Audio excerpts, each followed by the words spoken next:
Hello, what is my motive in Japan? मैं Japan में क्या कर रहा हूँ? बहुत सारे लोगों ने मुझसे ये क्वेश्चन किया कि सर बताइए आप जापानीज़ का N1 लेवल कर रहे हो, जो कि बिल्कुल भी नहीं। मैं N1 या फिर जापानीज़ पढ़ने के लिए जापान में बिल्कुल भी नहीं आया हूँ।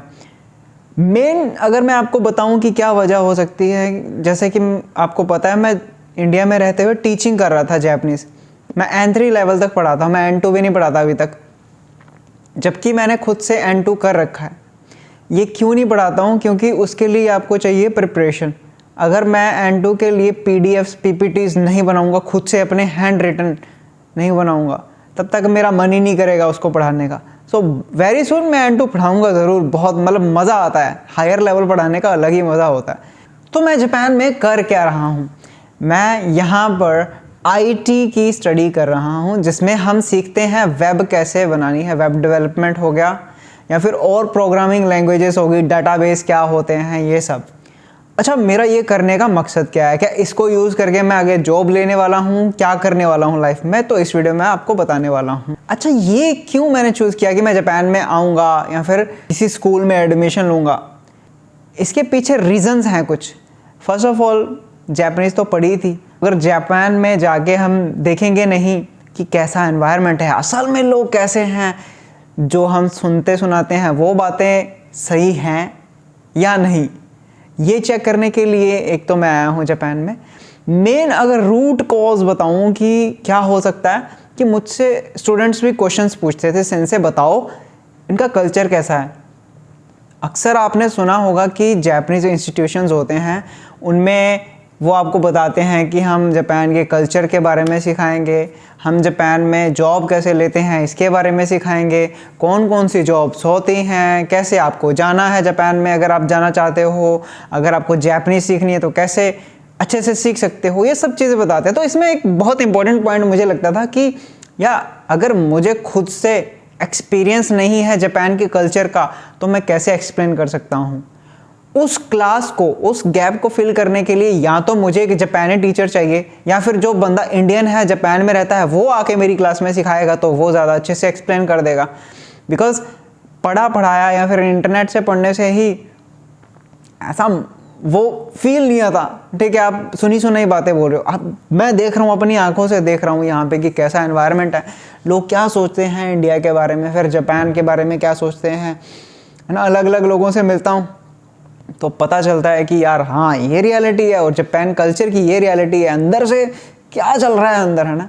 किसको क्या पता जब आप बाहरी दुनिया देखते हो। बाहर दिखाने के लिए तो बहुत फेक चीज़ें हैं।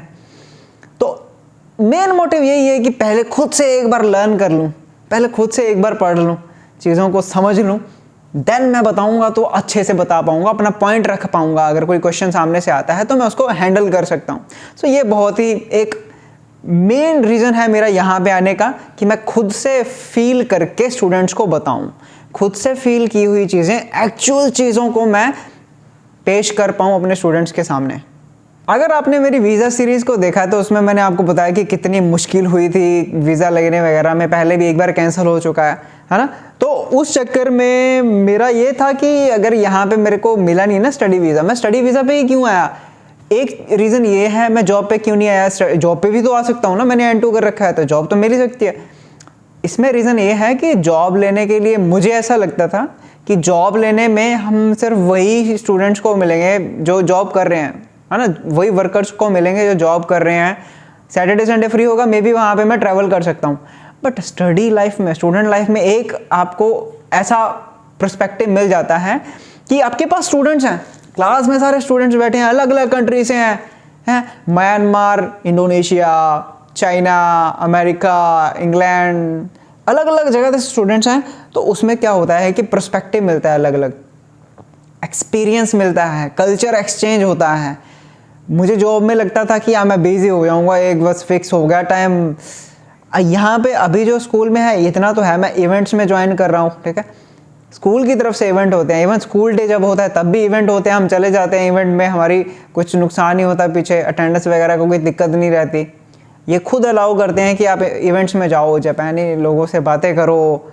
पीछे मैं कहीं इवेंट्स में गया हूँ, उनके वीडियोस आप देख ही पा रहे होंगे, मेरे इंस्टाग्राम पे भी मैं फ़ोटोज़ डालता रहता हूँ। मेन रीज़न यही है कि स्टूडेंट लाइफ में आप खुल के एंजॉय कर सकते हो, अपनी मर्ज़ी से छुट्टी कर सकते हो यार। ठीक है, इंपॉर्टेंट डे है, कहीं पे जाना है, छुट्टी कर लो, क्या जा रहा है। जॉब में ऐसा नहीं कर सकते ना, जॉब में रिस्ट्रिक्शंस थी, इसलिए मैं सोचा कि स्टूडेंट लाइफ में जाऊंगा तो ज़्यादा मज़े हो जाएंगे। बट मेरी सोच से थोड़ा उल्टा हुआ कि जो मैं मज़े सोच रहा था वो मज़े नहीं है। जो भी बाहर स्टूडेंट्स आते हैं फ़ॉरेन में, वो कितना स्ट्रगल करते हैं, इसके ऊपर अलग से वीडियो बना दूंगा।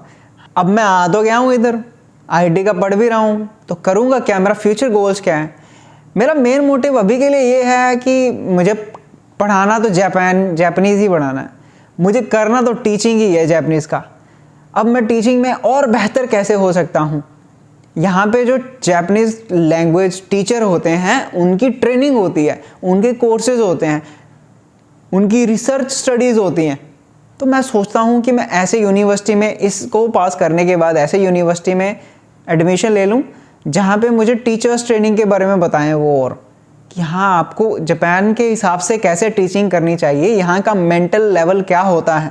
बहुत डीप में समझने के लिए मैं चाहता हूँ कि आगे किसी ऐसी जगह पे जाऊँ जो मुझे टीचिंग के बारे में ही सिखाएं।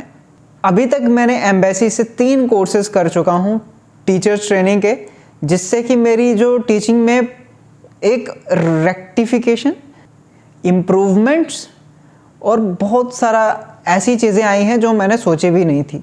और मेरे स्टूडेंट्स जो हैं बहुत लिमिटेड होते हैं, क्योंकि मैं अकेला भी बहुत लिमिटेड छोटा सा बैच रखता हूँ, ताकि मैं हर एक स्टूडेंट की बात सुन सकूँ, उनसे अच्छे से एक्सप्लेन कर सकूँ उनको चीज़ें। टीचिंग को और अच्छा कैसे किया जा सकता है, इसी पे मेरा ज़्यादा फोकस है। मैं चाहता हूँ कि हाँ आगे टीचर ट्रेनिंग के लिए ही कुछ मैं अप्लाई करूँ। जैसा भी होगा, जहाँ पे भी होगा, मैं आपको अपडेट करता रहूँगा।